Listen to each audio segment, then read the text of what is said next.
Assalamualaikum warahmatullahi wabarakatuh. Halo teman-teman, nama saya Aswaidatul Hasanah. Saya seorang santriwati di Pesantren Jamsu Izul Islami Bumiayu. Pada kesempatan video kali ini, saya akan menjelaskan tentang bab Inna wa akhwatuha dalam kitab Alfiyah Ibnu Malik. Inna wa akhwatuha. Bismillahirrahmanirrahim. Li inna anna laita lakinna la'al ka'anna aksu malikan min amal ka'inna zaidan alimun bi anni kuflu walakinab nahudu di'ni waradidat tartiba illa fil ladhi kalaita fiha awhuna goyrol badi wa hamza in naftah lisadi masdari masaddaha wa fi sidha daksiri faksir fiktida wa fi bard insila wa haitsu inna li yaminin mukmila au hukiyaj bil qawli au halaj mahal halin kazurtuhu wa inni dhu amal wa kasaru min ba'di fi'lin uliqa billahi ka'lam innahu ladhu tuqa ba'da idza fuja atin aw qasami lama ba'dahu biwajhaini numi. Bismillahirrahmanirrahim. Kita masuk ke pembahasan tentang inna wa akhwatuha, yaitu inna dan saudara-saudaranya. Sebelumnya kita cari tahu dulu apa itu inna, penjelasan inna atau fungsi dari inna itu apa, yaitu tangsibul isma wa tarfa'ul khobar, yaitu menasobkan isimnya dan merofakan khobarnya inna.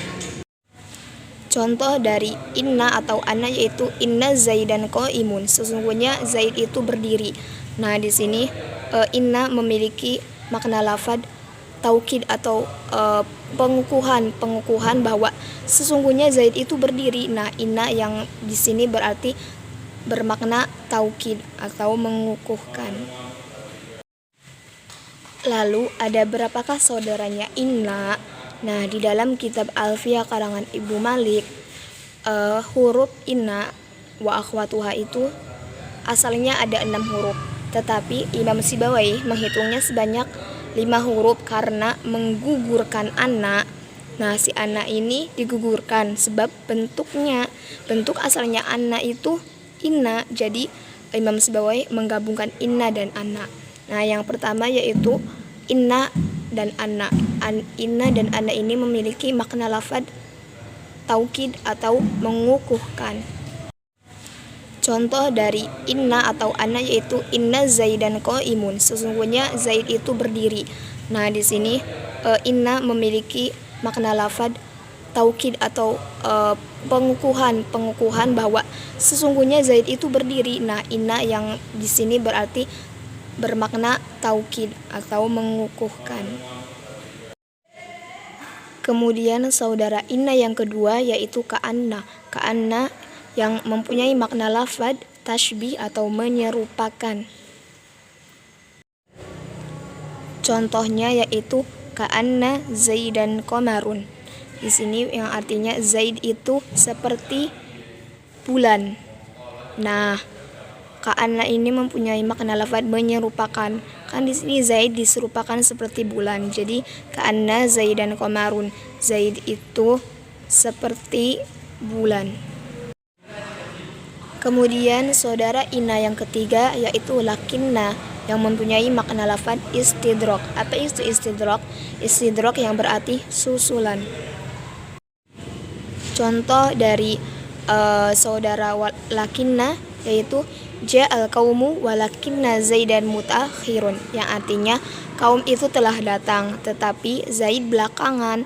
Nah, di sini makna lakinna kan tadi artinya istidrak atau susulan. Susulan di sini artinya dijelaskan bahwa kaum itu sudah datang. Nah, kaum itu datang tetapi di sini bermakna susulan. Nah, si Zaid itu mutaakhiran, belakangan. Jadi si Zaid itu nyusul susulannya kaum yang sudah datang. Ja'al qaumu walakinna zaidan mutaakhirun.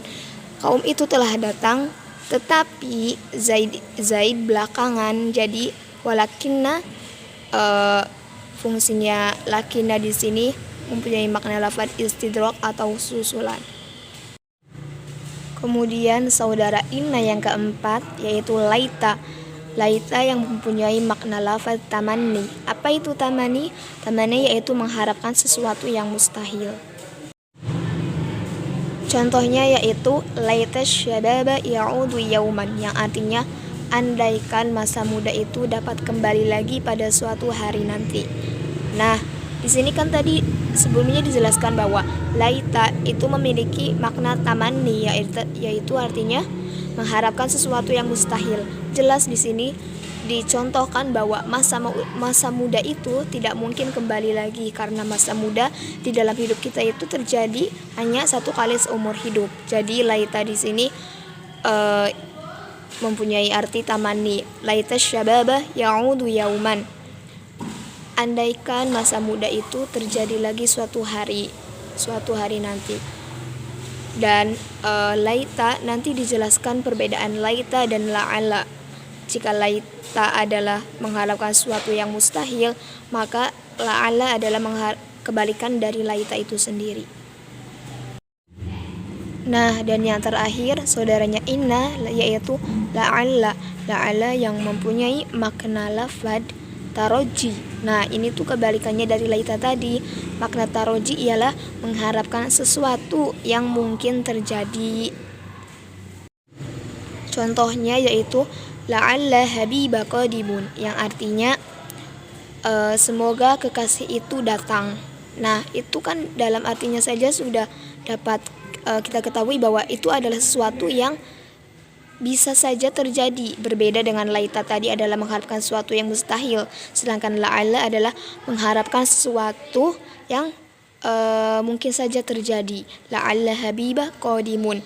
La'alla habibah qadimun. Nah, di sini kan seperti fungsinya ina yaitu tangsibul isma wa tarfa'ul khobar. Tangsibul isma yaitu menasabkan isimnya itu habibah, dan watarfaul khobar, dan merupakan khobarnya yaitu qadimun. La'alla habibah qadimun. Ini jelas menunjukkan makna taroji, yaitu mengharapkan sesuatu yang mungkin terjadi. Nah, kemudian kita masuk ke dalam penjelasan kapan inna wajib kasroh dan kapan anna wajib fathah. Yang pertama yaitu penjelasan tentang inna wajib kasroh. Ada pada beberapa tempat, yaitu yang pertama, apabila inna terletak pada permulaan pembicaraan, seperti inna zaidan qaimun, sungguhnya Zaid berdiri. Nah, di sini kan jelas terlihat bahwa inna itu berada pada permulaan pembicaraan. Jadi wajib dibaca inna zaidan qaimun, bukan anna zaidan qaimun ya teman-teman. Kemudian yang kedua, hendaknya inna berkedudukan sebagai jawab qasam, sedangkan di dalam khobarnya terdapat lam taukid, seperti contoh wallahu inna zaidan laqaimun. Demi Allah, sungguhnya Zaid benar-benar berdiri. Nah, di sini inna berkedudukan sebagai jawab qasam dan khobarnya terdapat lam taukid.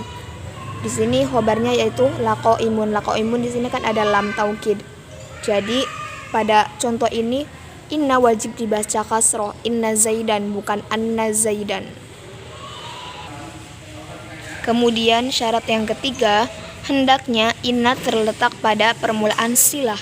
Contoh ja'alladzi innahu qaimun. Mana silahnya? Silahnya yaitu sila di sini yaitu kata penghubung alladzi. Nah, setelah alladzi ini kan inna. Jadi wajib dibaca innahu, bukan ja'alladzi annahu qaimun. Yang artinya di sini sungguhnya orang yang berdiri itu telah datang. Jadi hendaknya inna terletak pada permulaan silah. Setelah silah inna itu wajib kasroh. Yang keempat yaitu hendaknya inna terletak dalam jumlah yang dikisahkan oleh lafadz qaul, seperti contoh qultu inna zaidan qaimun, yang artinya aku telah mengatakan sungguhnya Zaid berdiri.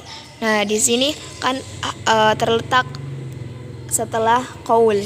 Qaul ini yaitu kultu inna zaidan qaimun. Nah, inna itu terletak setelah lafaz kultu, jadi wajib dibaca inna, bukan anna. Kemudian yang kelima, hendaknya inna terletak dalam jumlah yang berkedudukan sebagai hal. Hal artinya kata keterangan keadaan. Contoh, zurtuhu wa inni zu amalin, yang artinya aku mengunjunginya padahal aku orang yang mempunyai harapan. Nah, di sini kan ini wajib kasroh karena terletak dalam jumlah yang berkedudukan sebagai hal. Halnya itu zu amalin. Yang keenam, hendaknya inna terletak sesudah fiil yang berkaitan dengan kalbu, lalu di dalam khobarnya terdapat ta'alluq yang memakai lam. Contoh, alimtu inna zaidan laqaimun, aku telah mengetahui sungguhnya Zaid benar-benar berdiri. Tadi disebutkan bahwa inna terletak sesudah fiil yang berkaitan dengan kalbu. Kalbu itu maksudnya berbicara di dalam hati. Dijelaskan bahwa fiil yang berkaitan dengan kalbu. Fiil di sini yaitu fiilnya alima. Lalu menjadi alim tu, bahwa aku telah mengetahui ini diketahui di dalam hati bahwa si Zaid ini benar-benar berdiri. Dan khobarnya terdapat ta'aluk yang memakai lam. Mana yaitu laqaimun. Di sini khobarnya yang berta'aluk memakai lam. Kemudian yang ketujuh, syarat inna dibaca kasroh yaitu apabila inna terletak sesudah lafaz ala yang mengandung makna istiftahiyah. Apa itu istiftahiyah? Istiftahiyah artinya pembukaan. Contoh, ala inna zaidan qaimun, artinya ingatlah sesungguhnya Zaid berdiri. Nah, ala di sini kan ada lafaz ala. Nah, setelah lafaz ala ini wajib dibaca kasroh inna, jadi alla inna zaidan qaimun, bukan alla anna zaidan qaimun ya teman-teman. Kemudian yang kedelapan, apabila inna terletak sesudah lafaz haitsu. Contoh, ajlisu haitsu inna zaidan jalisun, yang artinya aku duduk di tempat yang sesungguhnya Zaid duduk. Nah, di sini kan inna terletak setelah lafaz haitsu, jadi dibaca kasroh inna zaidan jalisun. Nah, dan yang terakhir, tempat yang mewajibkan inna dibaca kasroh yaitu apabila inna terletak dalam suatu jumlah kalimat yang menjadi khobar dari isim ain, nama orang atau benda. Contoh, zaidun innahu qaimun, yang artinya Zaid sesungguhnya dia berdiri.